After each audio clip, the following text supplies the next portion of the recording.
Bonjour à tous et bienvenue dans cette nouvelle vidéo. Alors vous rêvez d'aventure et d'évasion à bord d'un véhicule de loisir mais vous ne savez pas lequel choisir. Alors pas de panique, cette vidéo va vraiment s'adresser aux gens qui démarrent dans l'univers du véhicule de loisir.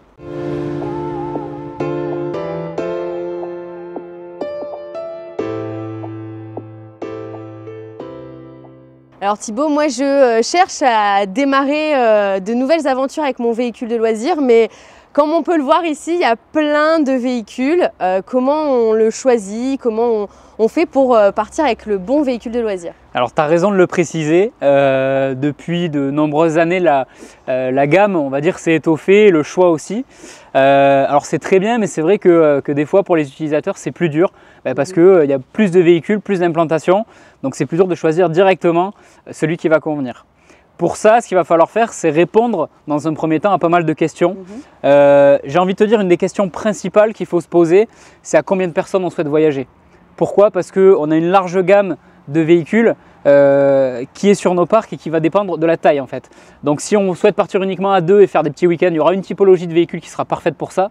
Par contre, si on part en famille à 5, à 6, voire à 7, là à ce moment-là, il faudra adapter et choisir sur un autre véhicule. Et il n'y a que cette question-là de nombre de personnes à bord du véhicule? Non, il y en a beaucoup d'autres. Le nombre, c'est important. La typologie de voyage aussi, est-ce qu'on va être, comme je te le disais, plus sur du week-end ou est-ce qu'on va favoriser des longs road trips de plus d'une semaine, 2 semaines, 3 semaines, 1 mois? On a certains clients qui partent pendant plus d'1 mois avec leur véhicule de loisir. Cette question-là, va falloir se la poser. Voilà, c'est vraiment les deux questions principales. Bien sûr, il y a la question du budget qui va rentrer dans l'équation.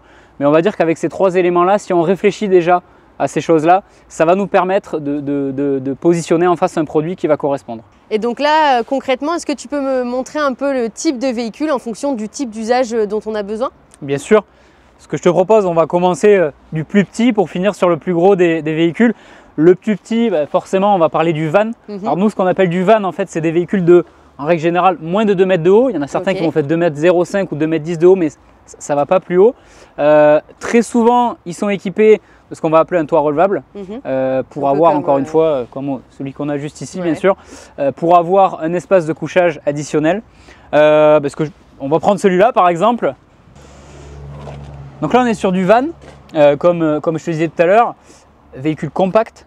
C'est parfois la voiture du quotidien. C'est-à-dire qu'on va avoir des clients qui certes cherchent un véhicule de loisir, mais qui vont aussi venir remplacer la voiture du quotidien. Donc des fois, ça nous arrive de reprendre la voiture du client pour proposer ce type de modèle. En termes d'usage, on va être quand même plus axé sur des petits week-ends à 2, à 3. C'est assez délicat de partir quand même en famille à 5 personnes, même si on a quand même des clients qui le font aujourd'hui. Mais voilà, dans l'idée, ça va être super pour partir en week-end à 2. Il y a l'espace suffisant, il y a dans certains modèles toutes les facilités, les WC, la douche. Ils ont réussi à placer ça dans des véhicules comme ça de moins de 2 mètres.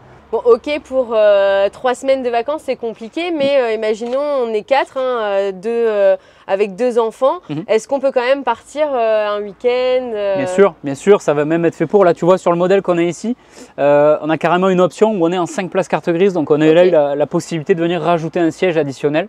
Donc oui, c'est adapté. On a un couchage bas avec très souvent une banquette et après un couchage haut dans le fameux toit relevable.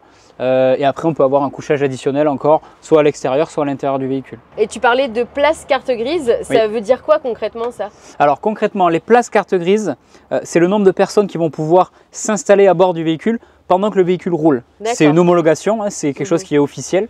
Il faut qu'il y ait bien sûr, si vous êtes 5 ceintures de sécurité qui soient complètement homologuées. Il ne faut pas confondre avec le nombre de couchages. C'est vrai que dans le véhicule de loisir, parfois, les gens font un petit peu le quiproquo. C'est pas parce qu'on a 6 places couchage qu'on a 6 places carte grise. Donc ça, il faut être toujours informé lorsqu'on va, vigilant lorsqu'on va acheter son véhicule de loisir. Donc pour terminer, Marie, avec cette catégorie de véhicules, donc les vannes à toit relevable, il y a une particularité, c'est qu'on a vraiment une mixité en termes de choix de porteurs. On a du Volkswagen, du Mercedes, du Ford, du Renault, du Fiat, et j'en oublie. On a vraiment une très large gamme. Pourquoi? Parce que on va avoir des clients qui veulent avoir quelque chose typé très automobile. Donc on va beaucoup parler d'options au niveau du porteur, la boîte auto, les aides à la conduite. c'est des choses qu'on ne retrouve pas spécialement sur un achat de camping-car ou de véhicules plus gros. D'accord.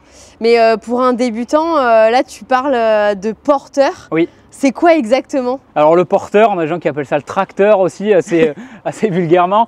Tout simplement, ça va être la partie moteur et la partie châssis. Il faut savoir que quand on fabrique un véhicule de loisir, donc on a le porteur et par-dessus, le constructeur vient rajouter son aménagement, la cellule entièrement sur un camping-car. Et là, quand on est sur un van, c'est l'aménagement qui vient à l'intérieur du châssis et du porteur. Et donc quand on veut acheter un véhicule neuf, on peut choisir le porteur qu'on veut? Alors on ne peut pas choisir parmi toutes les marques que je viens de citer, mais oui, en règle générale, il y a une gamme assez vaste de produits qui est proposée par un constructeur. Et très fréquemment, on a le choix du porteur. Généralement, c'est entre 2 marques, ce n'est pas 3 ou 4 marques différentes, mais on peut avoir un aménagement identique sur 2 porteurs différents. Ça nous permettra d'avoir parfois une boîte auto, parfois une boîte méca et des options différentes en fonction de chaque constructeur. Et donc là, Thibaut, on a vu le véhicule qui sert à l'usage week-end, petite famille, on va dire. C'est ça. Mais si on veut rester avec le même nombre de personnes, mais qu'on veut faire un séjour plus long, qu'est-ce que tu as à nous proposer? Là, tu vois, on va passer sur en fait la dimension au-dessus. On arrive sur ce qu'on appelle du fourgon. Le fourgon, il y a 3 dimensions possibles, soit du 5,40 m, du 6 m ou du 6,36 m. Et là, on arrive en fait sur, on va dire un petit peu le couteau suisse du véhicule de loisir. Pourquoi? Parce qu'on a un entre-deux. On est entre le van qu'on a vu, qui va être quand même assez limité si on veut faire des longs séjours. Mais par contre, on n'a pas non plus un gabarit de camping-car à proprement parler, déjà parce qu'on est un petit peu plus étroit. On fait du 2,05 m sur un fourgon. Alors même s'il y a des camping-cars qui commencent à arriver sur ces dimensions-là, toute la gamme compacte, voilà, 2,05 m, on a une largeur qui est réduite, donc c'est beaucoup plus simple à manœuvrer qu'un camping-car. Et tu vas voir qu'à l'intérieur, on retrouve quand même un aménagement qui est confortable, dans lequel on a tout, et c'est systématique. On a les toilettes, on a la douche, on a un grand couchage arrière et on a, comme celui qui est juste au bout, qu'on verra juste après, on peut avoir aussi encore un couchage additionnel, un toit relevable. Donc ça nous vient du van qu'on a présenté en début de vidéo. Ça a été couplé sur le fourgon et ça permet d'avoir 4 vrais couchages parfois et l'implantation est vraiment sympa. Moi j'ai une question, tu dis que le côté fourgon est plus adapté à des séjours plus longs et des routes un peu plus sinueuses, on va dire. Pourquoi exactement? Séjours plus longs, forcément on a plus d'espace intérieur que sur un van, donc en termes de confort on aura plus de rangement. Ça sera beaucoup plus pratique pour tout le monde. Si on part à 4 en famille, on va avoir des fois des fourgons avec des lits superposés à l'arrière qui permettent de faire dormir vraiment 4 personnes. Donc c'est peut-être un petit peu plus adapté à des longs séjours qu'un van à toit relevable. Après, route sinueuse, oui, quand on compare avec un camping-car, c'est ce que je te disais, on va faire 2,35 m de largeur en moyenne sur un camping-car. On fait 2,05 m sur un fourgon. Le porte-à-faux, c'est-à-dire l'espace entre l'essieu arrière et le pare-choc arrière du véhicule va être réduit sur un fourgon. Donc ça, forcément, quand on tourne, on a beaucoup plus d'aisance avec un fourgon sur des petites routes que ce qu'on peut retrouver avec un camping-car. Donc en résumé, Thibaut, l'usage type d'un fourgon par rapport à un van? Alors, forcément, un véhicule un petit peu plus imposant, plus de place. Donc on va pouvoir allonger un petit peu les séjours. On va pouvoir, oui, faire des week-ends, voire des semaines quand on est 2. On a certains clients qui partent en famille sur des longues périodes en fourgon. Ça ne va pas être l'usage qui va être recommandé quand même. Voilà, plus des petites semaines par-ci par-là, des petits week-ends en famille ou des semaines à 2 ou 3, mais pas plus dans l'idée. Donc si je veux partir avec mes 2 enfants, mon mari et mon chien, sur 6 mois, ça va pas être ce qu'on va te conseiller en premier choix. Oui, forcément, on a des clients qui le font et qui s'en sortent très bien, c'est une organisation, mais on va quand même te conseiller plus de passer sur du camping-car. À ce moment-là, sur ce qu'on appelle de la cellule, où là on va retrouver des véhicules beaucoup plus imposants qui vont jusqu'à 7,50 m de longueur. On va aller les voir, mais voilà, 7,50 m de longueur, 2,35 m de large, des soutes qu'on appelle garage dans lesquelles on va pouvoir mettre une moto, un vélo. On a beaucoup plus de possibilités sur ces véhicules-là pour partir justement pendant 6 mois. Je te propose d'aller regarder justement ce qui se fait. C'est parti. Alors là, Thibaut, on arrive sur la partie camping-car. Oui. Mais on voit qu'il y a plein de types. Il y a du profilé, du capucine, de l'intégrale. C'est ça. Qu'est-ce qui les différencie par rapport à leurs usages? Comme tu dis, il y a beaucoup de possibilités. On en parlait tout à l'heure, là en fait le constructeur va recevoir un châssis qui va être nu tout simplement, avec bien sûr le moteur. Et il va venir rajouter sur ce châssis toute la partie qu'on va appeler cellule. Donc c'est complètement l'aménagement. Donc le fait de pouvoir rajouter ça à l'usine, ça lui permet d'avoir beaucoup plus de possibilités en termes d'implantation et de faire des choses qui se différencient. Donc on va retrouver ce qu'on appelle du profilé. Le profilé, c'est un camping-car comme on voit ici par exemple. Donc là tu le vois, on retrouve en fait une cabine comme sur un fourgon, c'est la même chose. Et le constructeur est venu déposer sur la partie arrière sa cellule. Donc l'aménagement se fait uniquement après la partie cabine. Donc là, profilé, j'ai envie de te dire que c'est le camping-car le plus rassurant pour nos clients. Pourquoi? Parce qu'on retrouve la face avant d'un fourgon, donc on a la sensation que le véhicule est plus maniable, plus facile à déplacer. Mais en l'occurrence, au final, on a exactement les mêmes largeurs que sur un intégral. La vraie différence, elle va se faire surtout à l'intérieur, entre le profilé et l'intégral qu'on met souvent en comparaison. La grosse différence, je vais te montrer, se fait à l'intérieur au niveau du couchage additionnel, ce qu'on appelle le lit pavillon. Donc là, par exemple, donc ça c'est un véhicule avec un lit central et un lit de pavillon, donc le couchage additionnel qui est ici. La grosse différence entre le profilé et l'intégral, sur le profilé on a un lit de pavillon qui est ici en position centrale et quand on le descend en fait, il vient un petit peu manger l'espace salon. Donc ça pose plusieurs contraintes, c'est-à-dire que déjà si on dort à l'arrière et qu'on veut aller déjeuner le matin, il faut que les gens soient réveillés parce qu'il faut que le couchage soit en haut et tu peux le voir, malgré la découpe que font beaucoup de constructeurs, ça vient un petit peu aussi fermer l'accès au véhicule. Donc pour répondre un petit peu à cette contrainte-là, les constructeurs ont développé le modèle intégral. Donc en fait le modèle intégral, la largeur intérieure va être la même, la largeur avant va être un petit peu plus grosse parce qu'on a la cellule qui va jusqu'au bout du porteur.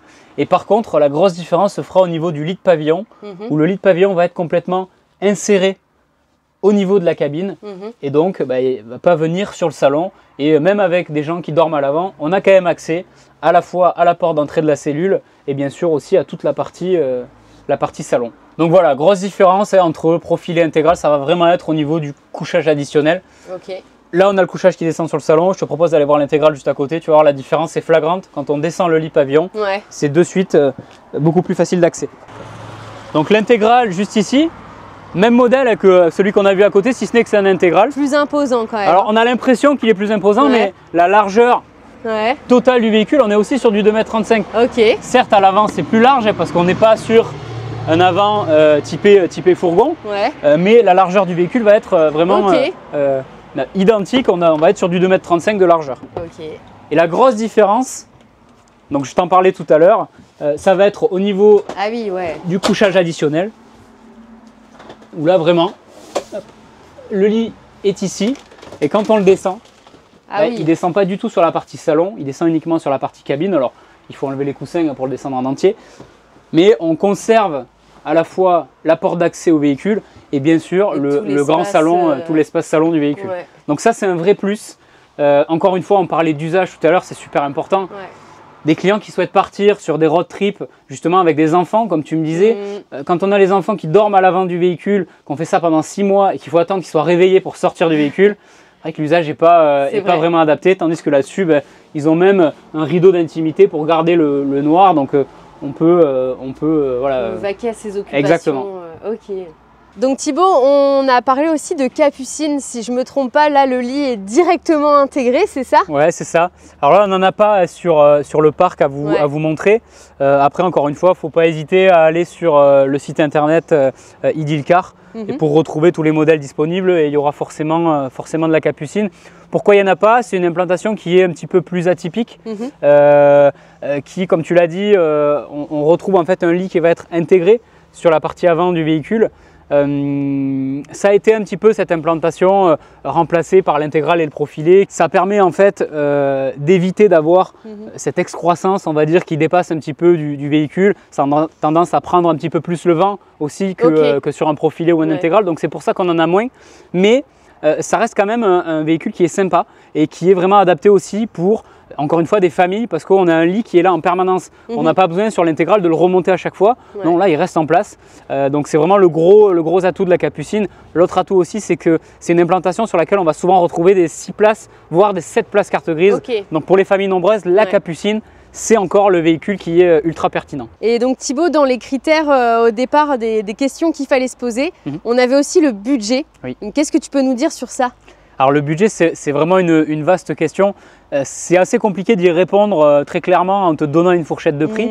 Pourquoi? Parce que dans chaque segment, qu'on soit sur du van, du camping-car ou du fourgon, on aura en fait des marques qui vont nous proposer de l'entrée de gamme, du milieu de gamme et du véhicule premium. Donc ça va vraiment déterminer en fait le prix final du véhicule. Ouais. Le porteur aussi va faire changer le prix en fonction de la marque qu'on va prendre. Ouais. Les options du porteur, qu'on soit sur une boîte automatique ou mécanique. Toutes les options aussi de la cellule dont on a parlé dans toutes nos vidéos. Tout ça, ça va déterminer en fait un prix total. Le mieux à faire, encore une fois, ça ne va pas être spécialement d'aller chercher sur Internet, c'est de se déplacer en concession. Pourquoi? Parce que sur des concessions Idilcar, on a parfois entre 10 et 15 marques qui sont représentées sur le même parc. Donc ça nous permet d'avoir tout le panel de véhicules réunis, de l'entrée de gamme, voilà, et de comparer directement avec un commercial qui sera là pour aiguiller tout simplement les clients en fonction du budget qu'ils sont prêts à mettre. Donc voilà, vous avez tous les conseils pour pouvoir bien choisir votre véhicule de loisir en étant un débutant. Bien sûr, on vous invite à venir en concession pour avoir plus d'informations sur tout ce qu'on peut vous proposer. Et si vous avez aimé notre vidéo, n'hésitez pas à liker, à commenter et nous on se dit à bientôt!